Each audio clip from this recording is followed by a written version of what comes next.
The afternoon sun was blazing high in the sky over Hollywood Hills, casting long, sharp shadows across the driveway. It was one of those clear, bright days where the light seemed to make everything look like a movie set. Inside the garage, the air was thick with the smell of oil, old metal, and a distinct scent of gasoline. For Keanu, this place was not just a place to park cars. It was a sanctuary.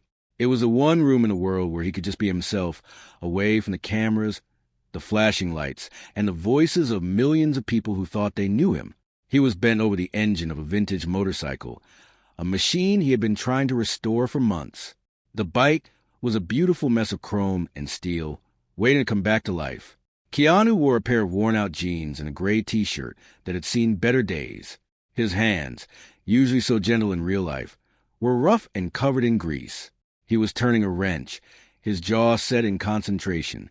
The sound of metal clicking against metal was the only noise in the large space. It was a rhythmic, comforting sound. He loved this work. When you fix a bike, there is a right answer and a wrong answer. There is logic to it. If something is broken, you find the part and you make it work again. It was simpler than people. He had been working hard lately, harder than anyone realized. He had been filming intense action scenes for months, running, jumping, and getting thrown around for cameras. He never complained. He never asked for a break. Even at his age, he felt he had something to prove, not to the world, but to himself. He wanted to show that he could still keep up. But the body keeps its own score.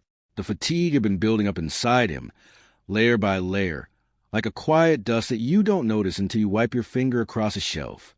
As he reached for a rag to wipe the sweat from his forehead, a strange feeling washed over him. It started in his fingertips, a tiny tingling sensation, like when your foot falls asleep.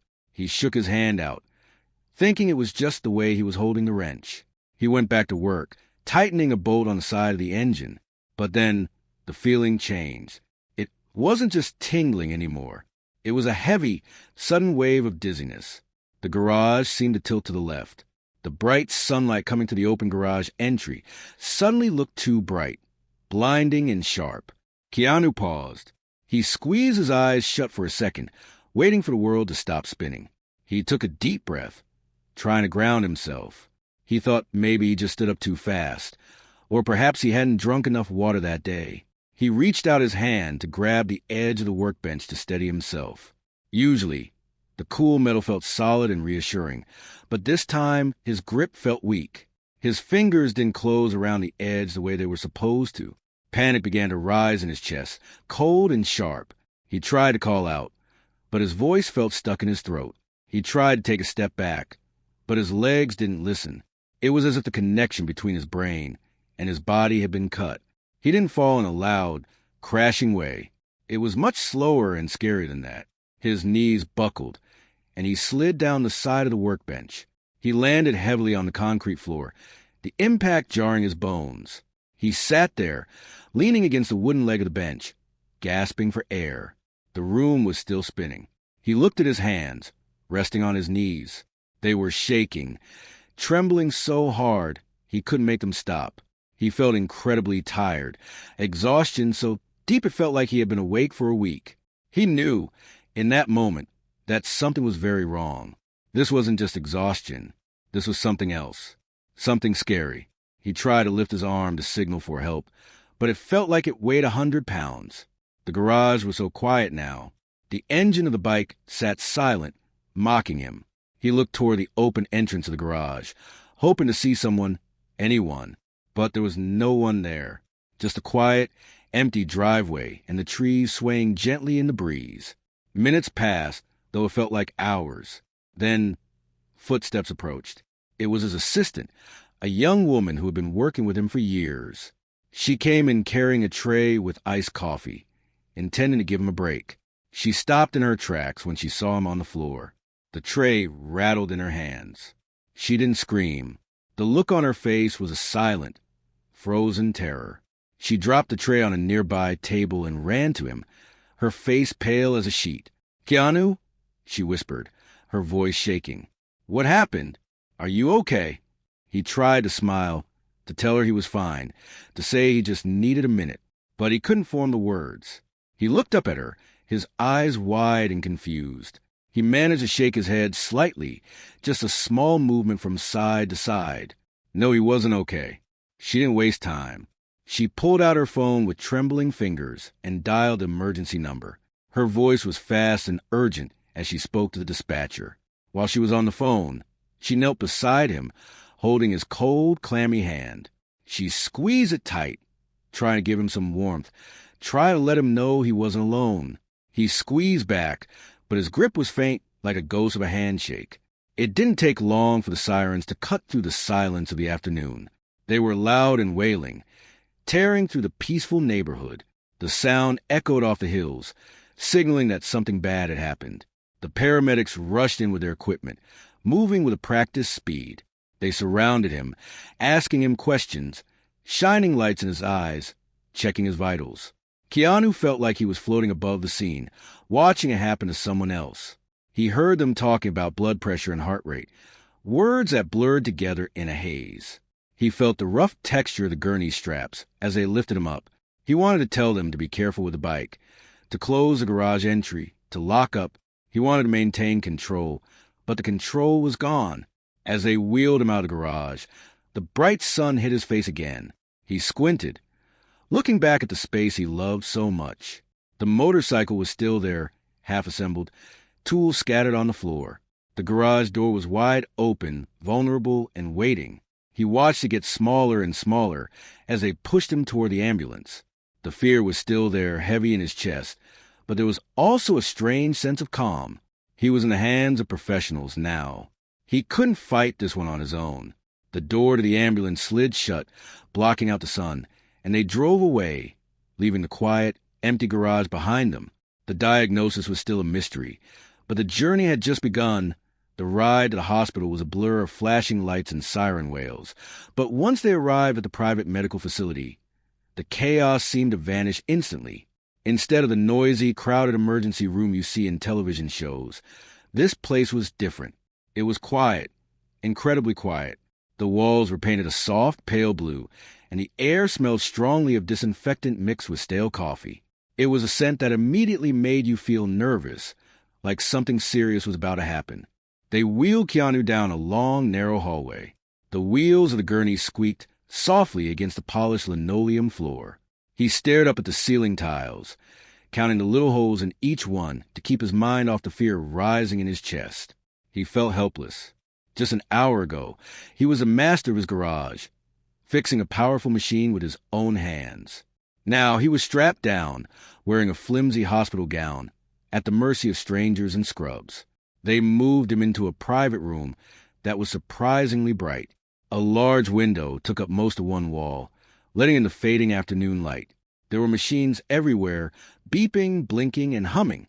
Nurses moved around him with gentle efficiency. They stuck needles into his arms, connected wires to his chest, and shone bright lights into his eyes. He tried to ask them what was going on, but his voice still felt weak and distant. He just wanted to sleep, but they wouldn't let him. They kept asking him questions. What day is it? Who is the president? Squeeze my hand. He answered them as best as he could, frustrated that his brain was working slower than usual. Out in the waiting area, the atmosphere was even heavier. His sister sat in a rigid plastic chair near the nurse's station. She had rushed over the moment she got the call, her heart pounding in her chest. She wasn't looking at her phone. She wasn't reading a magazine. She was just staring at a blank television screen mounted on the wall, as if it might suddenly give her the answers she needed. The hallway was mostly empty, just the occasional whisper of a doctor passing by, or the soft click of a closing door. The silence felt loud. It pressed against her ears, reminding her that her brother, the strongest person she knew, was lying in bed just a few walls away, fighting something she couldn't see. While the hospital wing was calm, the world outside was starting to go crazy. Someone had seen the ambulance. Someone had taken a picture. Within an hour, the internet was buzzing. News sites were flashing breaking news banners. Social media feeds were filling up with worried fans and rumors. But inside that quiet room, none of that mattered. The fame, the movies, the money, it all felt very far away. In here, Keanu was just a human being in pain. The doctors were puzzled. They had run the initial tests, checking his heart and his brain, but the numbers weren't making sense. His heart rate was unstable, and his blood pressure was dropping dangerously low. He wasn't having a heart attack, and he hadn't had a stroke, but something was clearly wrong with his nervous system.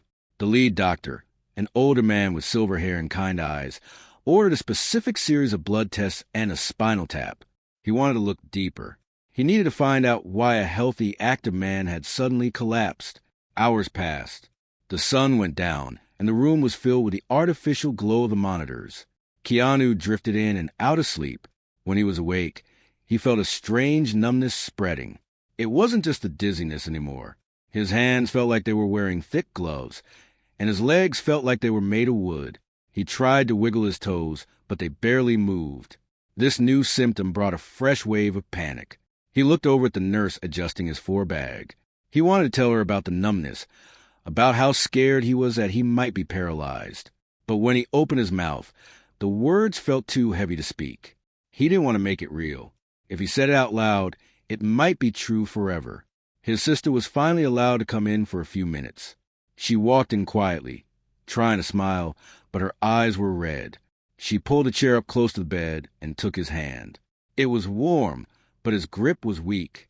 She didn't say it's going to be okay, because she didn't know if it was. She didn't say you're strong, because right then he looked very fragile. Instead, she just rubbed his thumb with hers, a small gesture they had shared since they were kids. "I'm here," she whispered softly. He looked at her, his eyes tired but full of love. He squeezed her hand with all the strength he could muster, which wasn't much. It was enough to let her know he was still there, still fighting. He looked toward the door, expecting a doctor to come in and tell him it was just dehydration or a bad reaction to something he ate. He wanted that simple answer. He wanted to go home. But the doctor didn't come in with a smile. When he finally entered the room, he held a clipboard tightly against his chest. He had a serious look on his face, the kind of look doctors have when they have to deliver news that will change a life forever. He nodded at the sister, asking her to stay, and then turned his attention to Keanu. The machines continued their rhythmic beeping in the background. The air in the room seemed to stand still. The doctor didn't rush. He pulled a chair up on the other side of the bed. He looked Keanu in the eyes, his expression full of concern but also professional calm. He started by explaining that the tests were back. He said that they had ruled out the simple things. This wasn't exhaustion. This wasn't a simple virus. Keanu listened, his breath catching in his throat. He watched the doctor's lips move, bracing himself for the words. He knew his life was split into two parts now, before this moment and after this moment. The silence of the hospital room felt heavier than it ever had before. The world outside was still gossiping, wondering if he would be back on set next week. But inside this small, sterile room, reality was about to hit hard. The diagnosis was coming, and it was going to be a battle they hadn't prepared for. The doctor sat on the edge of the chair, leaning forward with his elbows resting on his knees. He held a clipboard, but he wasn't looking at it. He was looking directly at Keanu, his expression serious but kind. The machines in the room continued their rhythmic beeping, cutting through the heavy silence like a metronome marking time. Keanu's sister sat on the other side of the bed, her hand gripping her brother's arm so tightly her knuckles had turned white. She was holding her breath, waiting for the other's shoe to drop. The doctor took a deep breath before he started speaking. He didn't use complicated medical words right away. He wanted to make sure they understood. He explained that the tests had come back with a clear picture, but it wasn't a picture anyone wanted to see. He told them that Keanu's immune system, which is supposed to fight off colds and flu, had made a terrible mistake. It had gotten confused and had started attacking his own body. Specifically, it was attacking the lining of his nerves. He called it Guillain-Barré syndrome. The name sounded foreign and scary floating in the sterile air. The doctor went on to explain that this condition causes rapid muscle weakness. It usually starts in the feet and hands and moves up the body. He looked at Keanu's legs under the thin white sheet and then back up at his face. He said that in serious cases, and this was becoming a serious case, it can lead to paralysis. It can stop a person from being able to walk or even breathe on their own. The room felt very cold suddenly. Keanu's sister let out a small, choked sound, like a sob that she tried to swallow. She looked at her brother, her eyes wide with fear. Paralysis. The word hung in the air like a dark cloud. For a man who made his living with his body, who did his own stunts, who rode motorcycles fast and free, the diagnosis was a nightmare. It wasn't just an injury that would heal with a cast and some rest. This was his body turning against him, rewiring itself in a way that could take away the freedom he cherished most. Keanu listened quietly. He didn't interrupt. He didn't shout or ask why him. He just watched the doctor's lips move, taking in the information. Inside, he felt a chill that had nothing to do with the temperature of the room. He thought about the garage. He thought about the motorcycle he was fixing. He thought about the feeling of the wind on his face when he rode. The doctor was saying that those things might be gone for a long time, maybe forever. He might not be able to twist the throttle of a bike. He might not be able to stand up on a stage and bow to an audience. The doctor continued gently. He said they needed to start treatment immediately to stop the immune system from doing more damage. He explained that they would filter his blood, essentially cleaning it to remove the harmful antibodies. It was a long, difficult process. There were no guarantees about how much strength he would get back. It was a wait-and-see situation. When the doctor finally stopped talking, the silence rushed back in, louder than before. It was a kind of silence that feels heavy, pressing down on your chest. The doctor stood up and gave them a moment. He said he would be back to check the monitors in a few minutes. He walked out quietly, the soft click of the latch sealing in the room. Keanu's sister turned to him, tears finally spilling over her cheeks. She leaned in close, burying her face in the blanket near his shoulder. She was terrified. She had already lost so much in her life, and the thought of losing him or seeing him suffer like this was too much to bear. She whispered that she was sorry, over and over again, as if apologizing for something that wasn't her fault. Keanu wanted to reach up and stroke her hair, to comfort her the way he had done when they were young. But his arms felt so heavy. The numbness had crept up to his elbows now. It was a strange sensation, like his limbs were made of wood or were asleep and refused to wake up. He managed to wiggle his fingers just a little bit, brushing against her hair. It was a small movement, but it made her look up. She looked into his eyes, expecting to see anger. She expected to see the frustration of a man who had lost control. But that isn't what she saw. Keanu was calm. His face was pale and lines of pain were etched around his eyes, but his expression was soft. He looked at her with a deep, overwhelming love. He wasn't thinking about himself in that moment. He wasn't thinking about his career or the movies he might miss. He was thinking about her. He knew how scared she was. He knew that bad news brought back old ghosts for her. He took a shallow breath and licked his dry lips. His voice was barely a whisper, raspy and weak, but the words were clear. "Are you okay?" he asked. "Did someone make sure you got here safely? You shouldn't be driving when you're upset." The question hung in the air, surprising her. She blinked, wiping her eyes. She couldn't believe that, lying in a hospital bed, just having been told he might be paralyzed, he was worried about her drive to the hospital. "I'm fine," she managed to say, her voice trembling. I'm so scared for you." Keanu offered a faint, lopsided smile. It wasn't a happy smile, but it was a brave one. "Don't be scared," he whispered. "I'm tough. We'll handle this. I'm not going anywhere." The nurse came back and then to check the 4 bags. She had overheard the quiet conversation. She paused for a second, looking between the two of them. In her years of nursing, she had seen many people react to bad news. She had seen yelling, she had seen crying, and she had seen denial. But she had rarely seen this. Most people, when faced with a life-altering diagnosis, turn inward. They focus on their own pain, their own fear. They asked, "Why me?" or "What will happen to me?" Keanu was different. The diagnosis had shocked the medical staff because of how fast it had come on and how severe it was. But his reaction shocked them even more. In the face of a body that was betraying him, his mind remained incredibly strong. He wasn't fighting the doctors. He wasn't demanding a second opinion or screaming for a lawyer. He was accepting the reality of it with a quiet dignity that was humbling to witness. He looked up at the nurse as she adjusted the tube. "Thank you," he said softly, "for taking care of me." The nurse felt a lump in her throat. She nodded, unable to speak for a moment, and gave his hand a gentle squeeze before stepping back. The treatment was about to begin. They were going to hook him up to a machine that would slowly clean his blood, a process that would take hours. It was going to be a long night. Keanu settled back against the pillows. Closing his eyes for a moment, he was afraid. Of course he was afraid. The thought of not walking was terrifying. But he knew that fear wouldn't help him right now. What would help him was staying calm, staying present, and keeping the people he loved from falling apart. He was the anchor in the storm.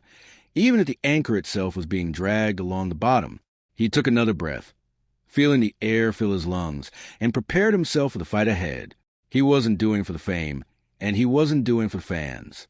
He was doing it because he was a fighter, and he wasn't ready to stop moving. Just why idiot be why the fourth day, the scene outside the medical center had transformed completely. It was no longer just a hospital. It had become a gathering place for hundreds of people. The street was lined with cars and news vans, their antennas pointing skyward like metal trees. But the most important part of the crowd was made up of ordinary people. They stood on the sidewalk, leaning against the fences, holding flowers, handwritten signs, and candles. It wasn't a loud protest or a chaotic fan event. It was a vigil. It was strangely quiet for so many people. They spoke in hushed tones, respecting the seriousness of the situation. Signs reading "Get well soon," and "We love you, daughter of the landscape." Splashes of color against the concrete and glass of the city.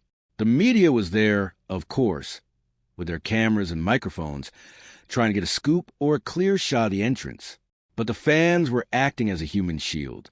They stood shoulder to shoulder, creating a barrier between the hospital's sliding doors and the lenses of the paparazzi. They weren't there to see a celebrity fall apart. They were there to lend their strength to a man they felt they knew. Even if they had never met him, they could feel that something heavy was happening behind those glass walls. They didn't know the medical details yet, but they knew enough to be worried. Inside the building, high up in a quiet room, the reality was much harder to face. Keanu lay in his bed, staring at the ceiling. The treatment had started, and the chemicals were moving through his veins, trying to stop the attack on his nerves. It was exhausting. The weakness in his legs had spread. He couldn't feel his feet at all now. They felt like heavy blocks of ice attached to the end of his body. When he tried to move his toes, nothing happened. It was a terrifying feeling, losing control bit by bit. He felt trapped inside his own skin. He shifted his weight in the bed, wincing at the discomfort. He was usually so active, always moving, always doing. To be forced to lie still was a special kind of torture. His mind wanted to get up, to pace the room, to look out the window properly, but his body refused to cooperate. The frustration was building up inside him, tightening his chest. He felt useless. He looked at the table beside his bed. There was a glass of water there, just out of reach. Normally, he would just grab it. Now, it looked like it was miles away. He didn't want to buzz the nurse for something so simple. He hated feeling like a burden. The door slid open softly. A nurse walked in, carrying a fresh tray of medication. She was older, with a comforting face and a calm way of moving.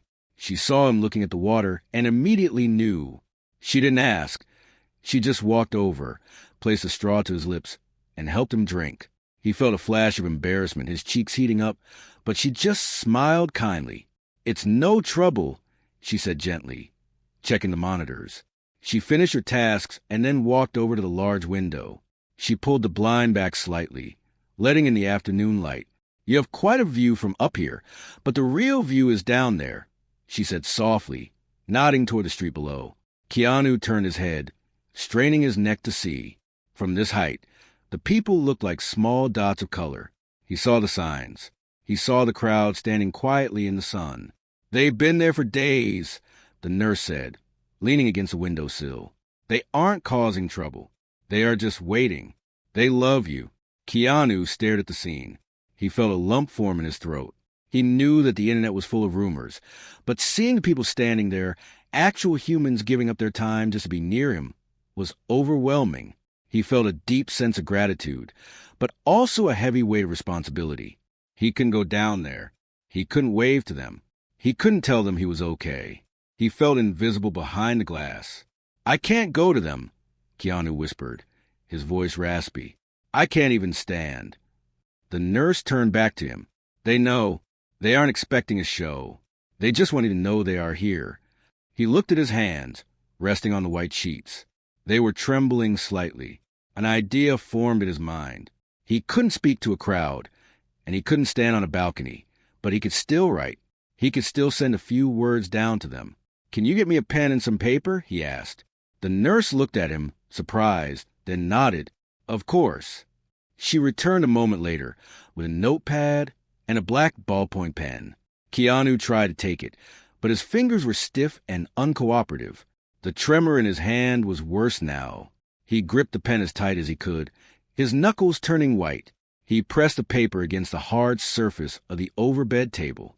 It was a struggle. The simple act of writing had become a mountain to climb. He took a breath and focused. He didn't want to write a long speech. He just wanted to say the most important thing. His hand jerked across the page. The letters were shaky, messy, and uneven.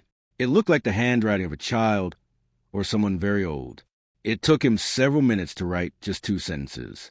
The sweat beaded on his forehead from the effort. When he finished, he exhaled a long, shaky breath, exhausted. He looked at the paper. It wasn't perfect, but it was real. "Thank you for being here," he said to the nurse, sliding the paper toward her. "Can someone give this to them? Maybe read it." She took the paper and read the simple message. Her eyes softened, and she pressed her lips together to stop them from trembling. "I'll take care of this," she promised. She left the room and made her way down the elevator. When she stepped out of the sliding doors of the hospital, the noise level dropped instantly. The crowd noticed the uniform, the scrubs, and they went quiet, hoping for news. She walked to the edge of the steps where a security guard helped her up so everyone could see her. She didn't have a microphone, but the street was so silent that her voice carried. "He asked me to read this to you," she said. She held up the notepad, though the writing was too small for them to see, and then she looked down at the shaky handwriting. "He says, asterisk, I feel your love. Thank you for waiting with me. I am fighting. Asterisk." She looked up at the crowd. There was a pause, a heartbeat of silence, as the words sank in. Then a ripple of emotion moved through the street.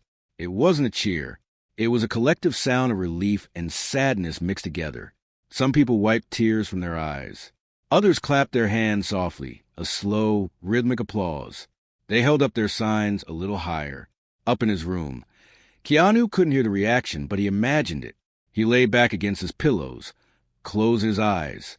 He felt a little less alone. The diagnosis was still shocking and scary. His body was still failing him. But out there on the street, and in this room with the kindness of a nurse, he found a spark of something to hold on to. The fear was still there, but it now shared space with hope. He was fighting, and he knew he wasn't fighting it by himself. Weeks turned into months, and the quiet, sterile environment of the hospital room slowly gave way to the brighter, louder atmosphere of the physical therapy gym. This was a different kind of battle. The emergency was over, but the war to get his life back was just beginning. The diagnosis had shocked everyone because it stripped away the invincibility of a movie star. But in this gym, there were no cameras, no scripts, and no stunt doubles. There was just a man, his body, and a lot of hard work. The gym was a large, open room filled with mirrors, padded mats, and strange-looking exercise equipment. The smell here wasn't of antiseptic. It was of sweat, rubber, and hard effort. Sunlight poured in through large windows, bouncing off the mirrors and making the room feel deceptively cheerful. Keanu sat in a wheelchair, wearing a t-shirt and sweatpants. He looked thinner than before, his face drawn, but his eyes were focused. He stared at a set of parallel bars in the center of the room. They were about waist-high, made of cold silver steel, and they looked miles away. His sister sat on a bench nearby, her hands clasped together tightly. She watched him with a mix of hope and fear. She had seen him fight through injuries before, but this was different. This wasn't a twisted ankle or a bruised rib. This was his nervous system learning how to speak to his muscles all over again. The doctor had warned them that the recovery would be a marathon, not a sprint. There would be good days and bad days. Today, they were hoping for a good day. 2 therapists stood on either side of him. They were patient but firm, used to the frustration of patients who wanted to run before they could crawl. They helped him out of the wheelchair and supported his weight as he gripped the handles of the parallel bars. His knuckles turned white from the pressure. Just the act of standing was exhausting. His legs felt like distant, heavy objects that belonged to someone else. They trembled violently, the muscles quivering under the strain of holding up his body. "Okay," one of the therapists said, her voice calm and steady. "You've got this. Just find your balance. Feel the floor." Keanu took a breath. He squeezed his eyes shut for a second, blocking out the reflections in the mirrors, blocking out the world. He focused entirely on the sensation in his feet. He could feel a little bit now, not full sensation, but a dull pressure. That was good. That meant the connection was coming back, static-filled and weak. But there, "Open your eyes," the therapist urged gently. He did. He looked straight ahead. His legs were shaking so badly, he thought they might buckle. Panic flared in his chest. "I'm going to fall," he thought. "I'm going to hit the floor, and that's it." His sister leaned forward, her breath catching. She wanted to run to him, to hold him up, but she knew she couldn't. This was something he had to do himself. She bit her lip, watching the sweat roll down the side of his face. "Breathe through it," the other therapist said. "You are strong. You are doing it." Keanu gritted his teeth. He remembered the garage. He remembered the feeling of helplessness when he first collapsed. He remembered the ceiling tiles in the emergency room. He didn't want to be that helpless man anymore. He didn't want to be the diagnosis. He wanted to be Keanu again. He summoned every ounce of willpower he had left. He pushed down through his heels, fighting against the gravity that wanted to pull him down. Slowly, agonizingly, the trembling in his legs settled just a fraction. He was standing. It wasn't pretty. He wasn't straight as an arrow. He was hunched over the bars, clinging to them for dear life, his face red and dripping with sweat. But he was vertical. He was up. A small sound escaped his throat, a mix of a grunt and a laugh. It was a sound of pure effort. "Look at that," the therapist said, smiling. "You're standing." Keanu looked over at his sister. Tears were streaming down her face, silent and fast. She didn't say anything. She just gave him a trembling thumbs up. Seeing her cry, not out of sadness this time, but out of pride and relief, gave him a sudden burst of energy. He wasn't just doing this for himself. He was doing it for her, and for everyone out there who was waiting for him to return. "Can I try?" he asked, his voice raspy but clear. "Try what?" the therapist asked. "A step?" The therapist exchanged a look. It was a big ask. Standing was one thing. Moving was another. It required coordination and balance that he hadn't had in weeks. But they knew him. They knew his determination. "Okay," the first therapist said, moving her hands closer to his hips to catch him if he fell. "Just one. Small one." Keanu stared at the black rubber floor of the gym. He focused on his right leg. He visualized a movement, telling his brain to send the signal. Asterisk lift. Move. Place. Asterisk, it was a command that had to travel through damaged nerves, a message that got lost in static. He waited, and then, slowly, his right foot dragged forward an inch, then 2 inches. It scraped loudly against the floor. He didn't pick it up high, like a normal step. He shuffled it, but it moved.